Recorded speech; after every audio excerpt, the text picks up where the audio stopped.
The sound arrives first, a thin insect whine that needles the afternoon quiet. Kiana's porch fan clicks.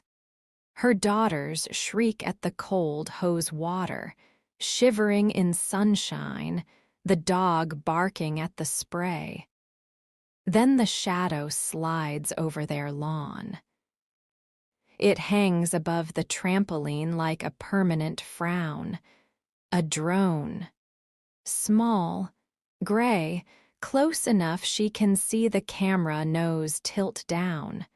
Her chest goes hard. She steps forward, palms up by reflex, as if she could block the lens with her body alone.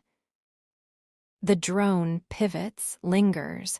The dog goes frantic. She sees a glitter of her older daughter's swimsuit.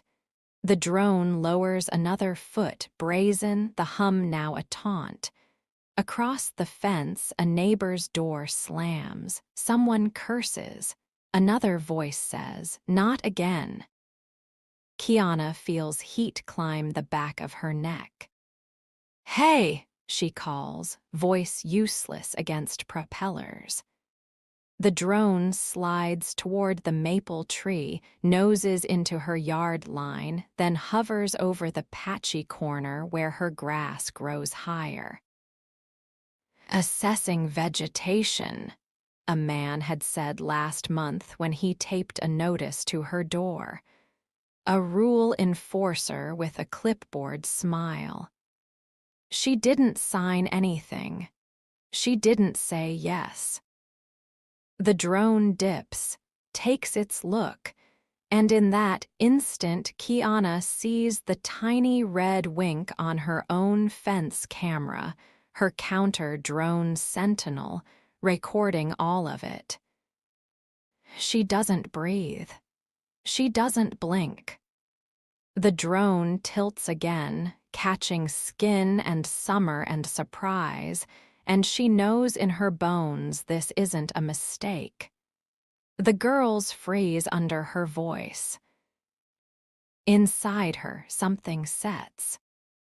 The drone starts to climb. Then it spins back toward them, closer. She moves the girls into the shadow of the porch, still, stern, the way her mother used to herd them from a storm.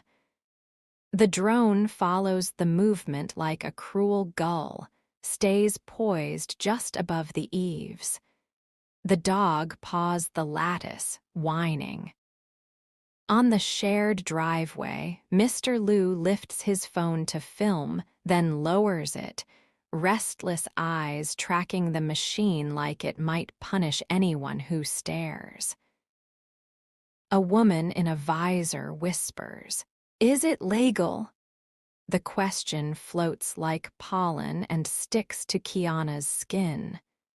The drone's camera gimbal yaws, an unblinking pupil scanning.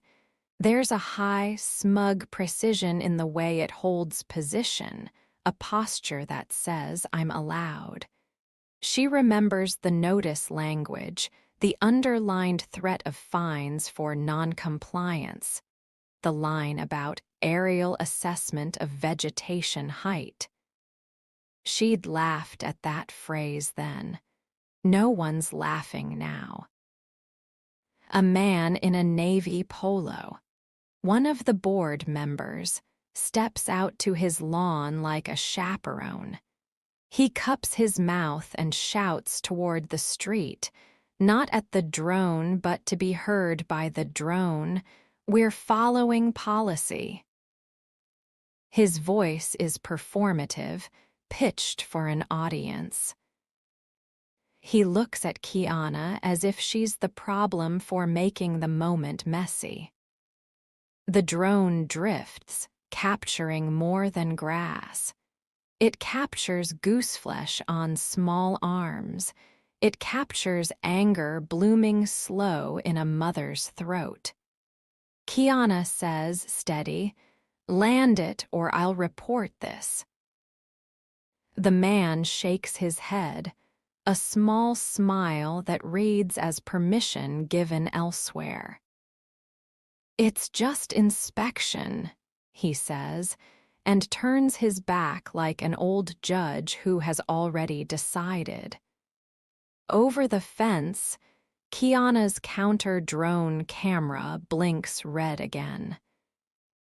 She feels the humiliation trying to take her voice from inside. She swallows once, twice.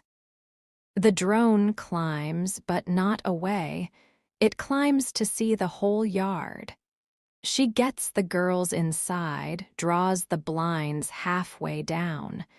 The drone's whine fades toward the cul-de-sac.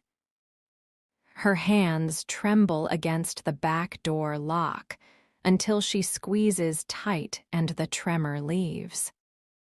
On the kitchen table lies her leather folio, edges nicked soft by years. A silver pin sits in its flap pocket, a set of wings so small they look like a charm. She touches it without thinking. The folio holds printouts with blue tabs, citations, sections, a yellow sticky that says 107.39 in her slanted hand. Her phone buzzes once with an unread name. Marta, she doesn't answer. She watches the missed call notification pulse, then settle into the list of other pulses she hasn't returned. The counter-drone rig on her fence sends a clipped feed to her tablet. 30-second bursts when it detects a foreign prop signature, crisp enough to catch a serial number if the angle's right. She scrolls. The footage is there. The girls in color. The drone, obscene in its casual closeness. She plays it once, jaw tight, then again with the volume off so the propellers don't flood her head.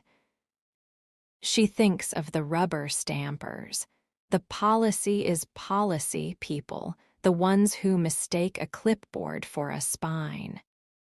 She thinks, not for the first time, that compliance can be its own violence.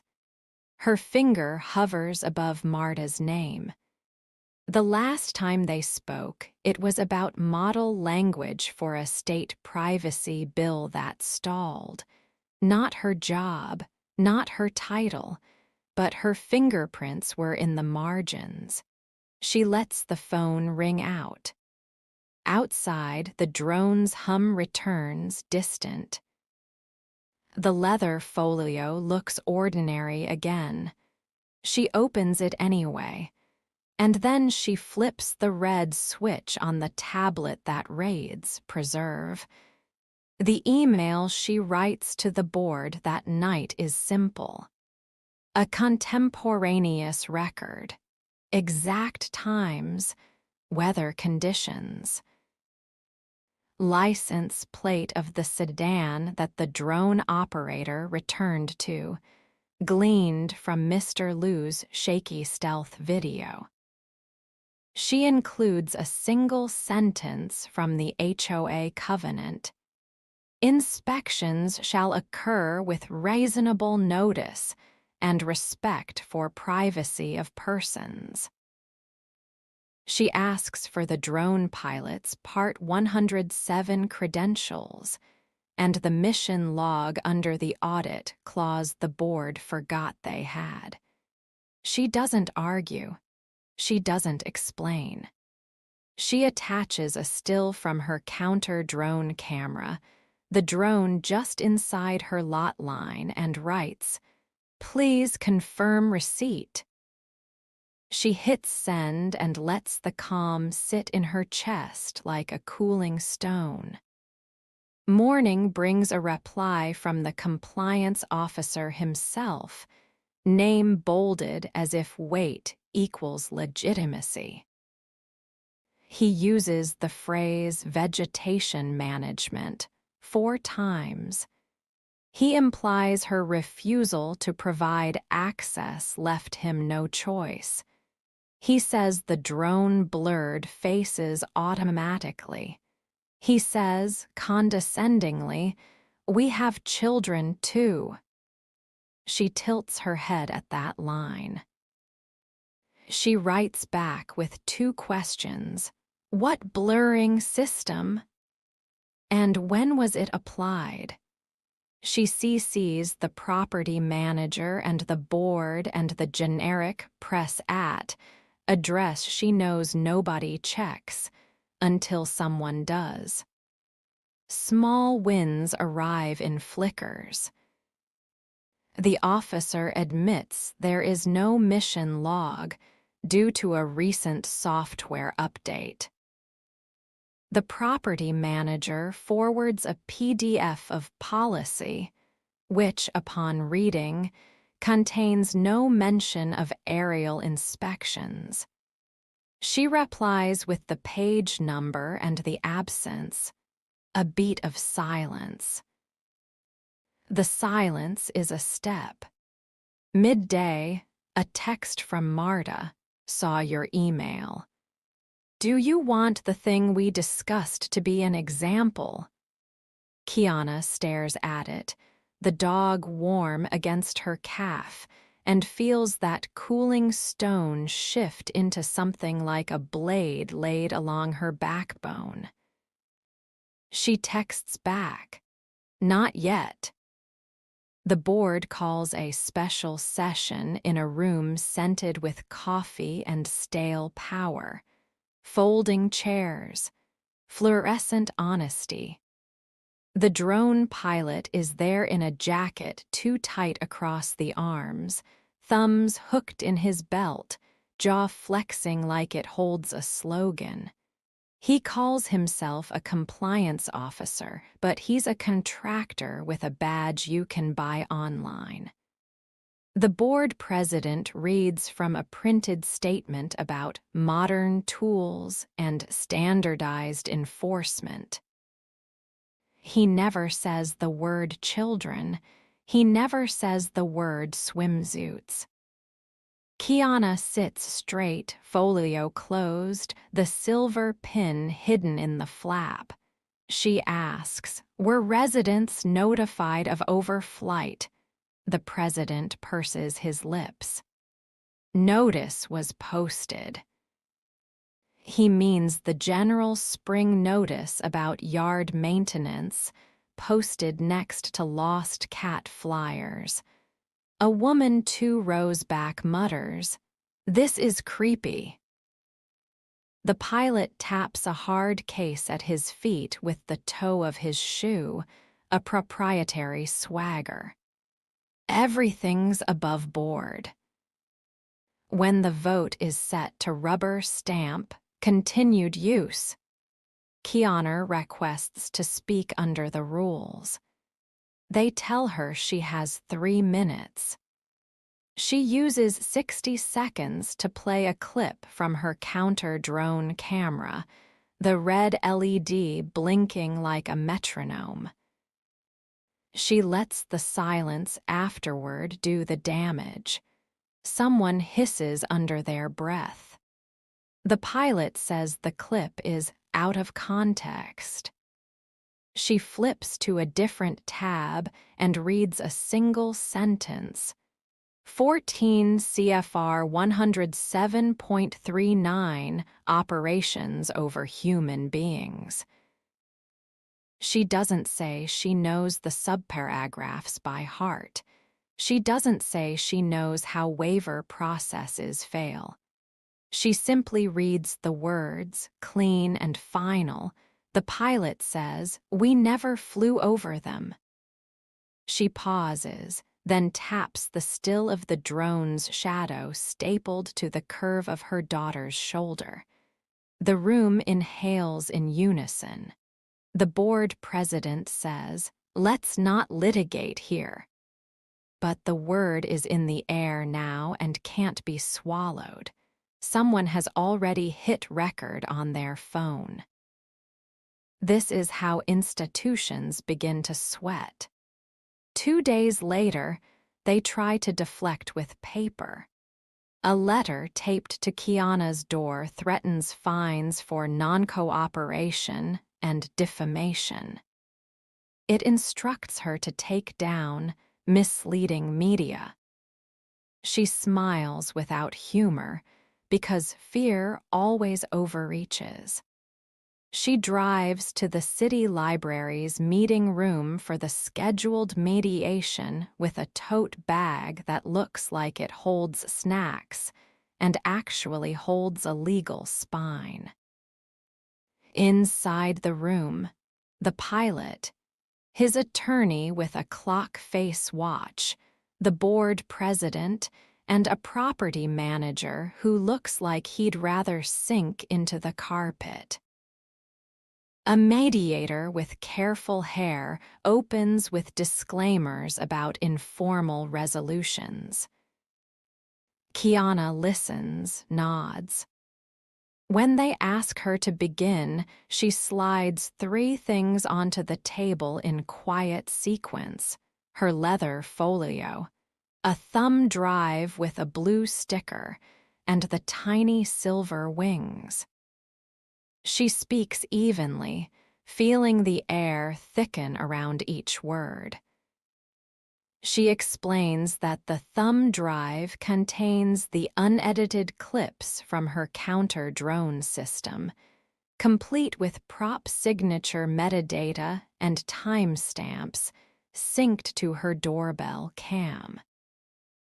She explains that the audio includes the moment the pilot remarks, on his own feed, "Grab the yard shots fast," right before the drone drops toward the trampoline. The pilot swears softly. His attorney writes, then crosses out. Then she says the part they do not expect. She says that her name is printed quietly, but printed on the acknowledgments page of the state's model residential privacy charter. She says she helped draft the section on aerial trespass after volunteering with a coalition of technologists and parents and municipal attorneys. She says she consults part-time for a nonprofit that files federal complaints when local policies weaponize compliance against ordinary people. She doesn't raise her voice. She doesn't need to. The attorney's pen stills. The mediator asks, careful, "What are you seeking?" Kiana slides the wings closer. "First," she says, "the immediate termination of this contract. Second, the prohibition of aerial inspections over private lots. Third, a public apology to the families whose children were recorded."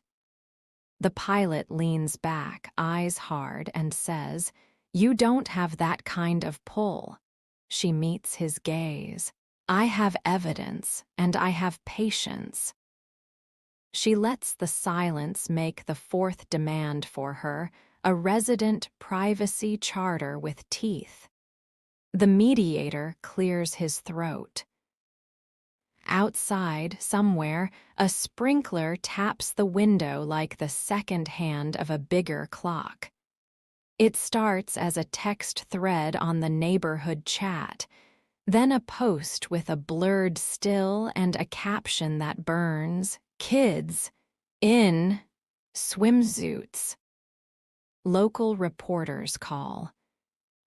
A parent from 2 streets over organizes a sidewalk sign making night, and by morning the cul-de-sac is a row of poster boards with careful letters. "Our yards are not your airspace."